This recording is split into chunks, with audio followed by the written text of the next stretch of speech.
Hey, Tony Guys here popping in for another video. Now, I wanted to talk to you about this because this is a very, popular topic, and that is getting caught cheating in a relationship.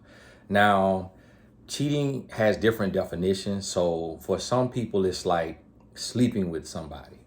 Other people also include like talking to someone else, just conversation, and that conversation being hidden or not known about. Some people, it may be kissing.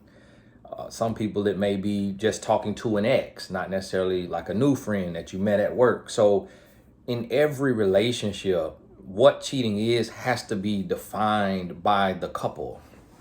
Different lifestyles, different religions, different regions, different cultures. So understand that.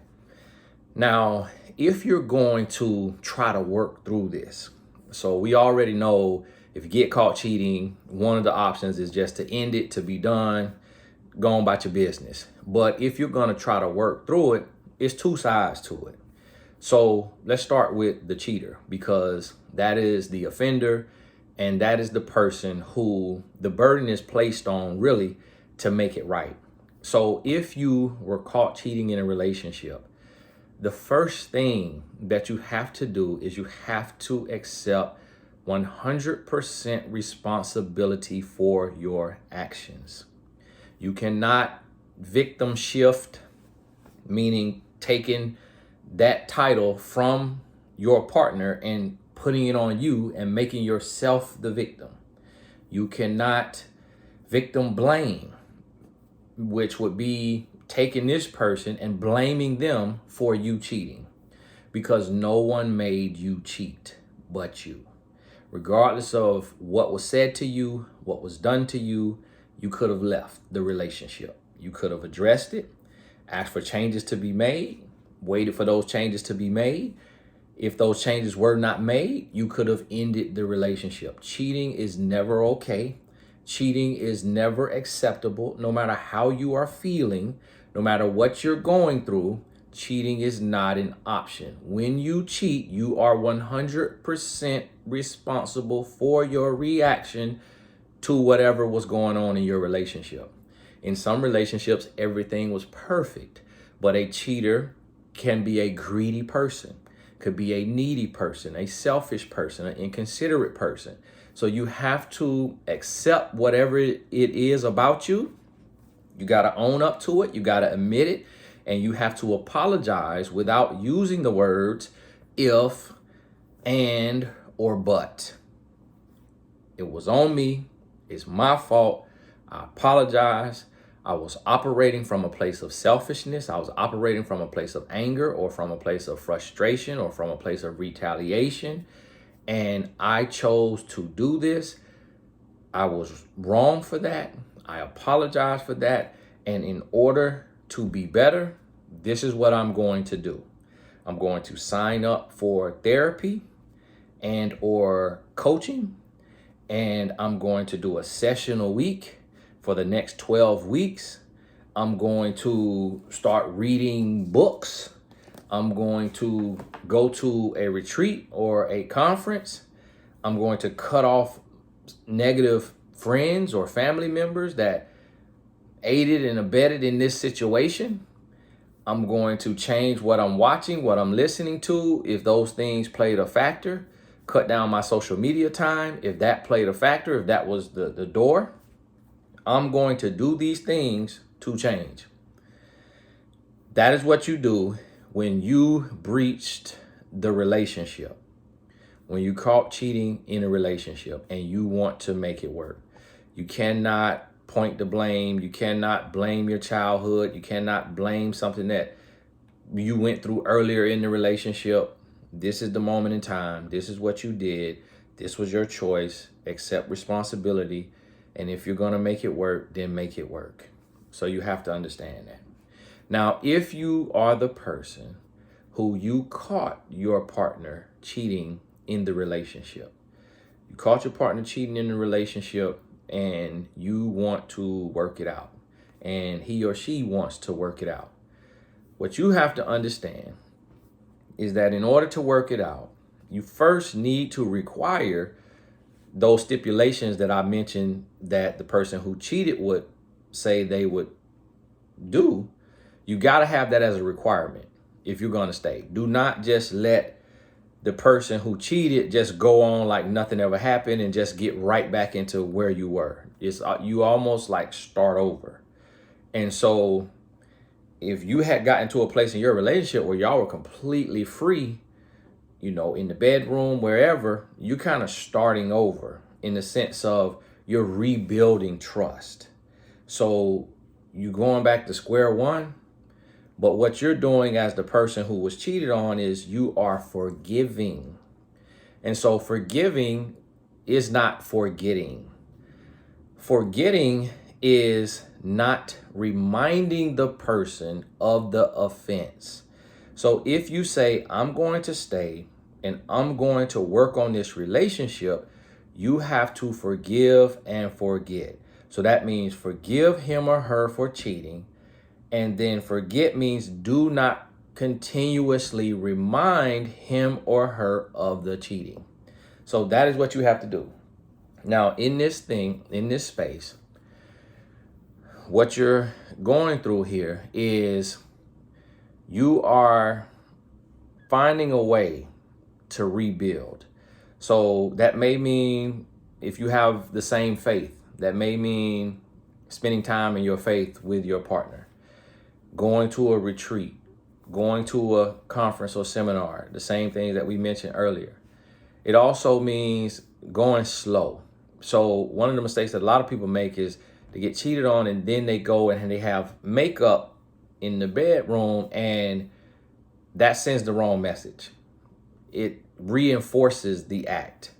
You kind of got to go back to where you're building on love. You're building a firm foundation of friendship. So you're building on conversation. You're building on quality time, not money and gifts and all of those things. If you were cheated on, don't even accept money and gifts. Instead, require quality time with quality interaction, quality conversation, because that is truly making love. See, a lot of people have it confused. Making love is not what you do in the bedroom. Making love is conversation. Making love is communication. That's why emotional cheating is so dangerous, because it is conversation and communication, and that builds a friendship, that builds a bond, and that is the strongest foundation for a relationship. So you have to understand that.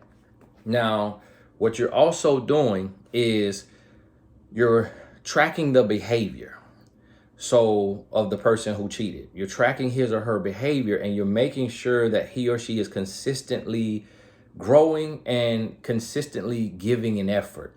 So 1 good month is not enough. They have to become a new person, a better person. If they're still doing and saying the same things, then you have a problem.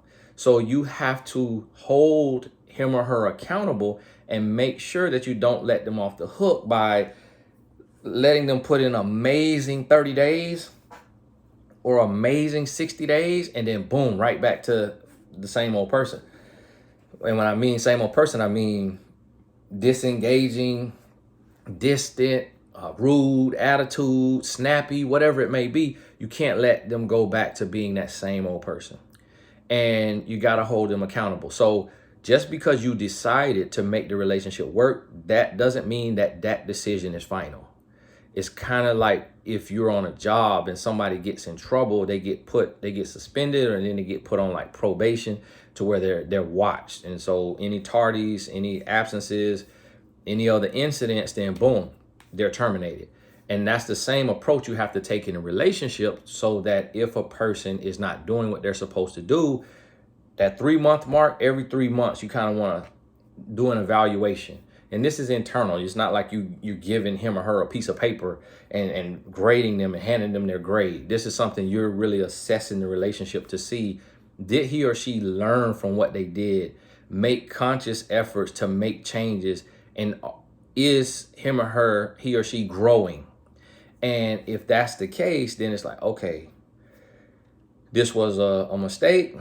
And the mistake means also a bad choice. So a lot of times we get into semantics. Oh, it was a mistake. It was a choice. A choice could be good or bad. And a bad choice could be a mistake. So let's understand that. And so now you're moving forward and you're building, you're renewed, you're renewing, you're like starting over, and it's becoming new. And if it changes, then you say, hey, I tried, gave it a chance, or this could be the second or third or fourth try. It did not work. I have to move on with my life. And it's hard for the person who was cheated on or lied to or whatever it is, because our mind is on a loop.